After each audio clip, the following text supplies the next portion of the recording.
But let's begin with what transpired earlier this evening, where the 12th Parliament now faces a constitutional dilemma after the Chief Justice wrote to the President advising for the dissolution of Parliament for failing to implement the two-thirds gender law as per the Constitution.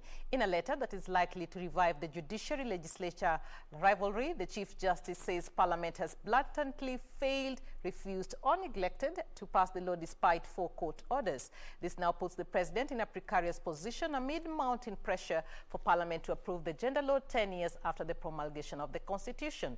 And as Kevin Washira reports, the National Assembly Speaker Justin Muturi has dismissed the advisory by the Chief Justice as unrealistic. Parliament finds itself at a crossroad after Chief Justice David Maraga took an unprecedented step to advise the President to dissolve Parliament as per Article 261, Section 7, which stipulates if Parliament fails to enact legislation in accordance with the law, the Chief Justice shall advise the President to dissolve Parliament and the President shall dissolve Parliament. In the advisory, the Chief Justice pointed out he had considered 6 petitions questioning the constitutionality of Parliament, having failed to enact the law for more than a decade.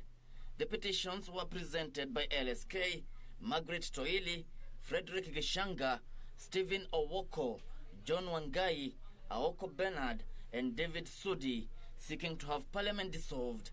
The petitioners argued that the mechanism for the dissolution of Parliament, irrespective of the consequences, is the radical remedy that Kenyans desired in order to incentivize the political elites to adhere to and fully operationalize the transformational agenda of the Constitution. The Chief Justice pointed out he had written to the speakers of both houses on the same, but failed to receive tangible reasons for failure to enact the legislation. But in a rejoinder, National Assembly Speaker Justin Muturi has dismissed Maraga's call for dissolution of Parliament as unrealistic.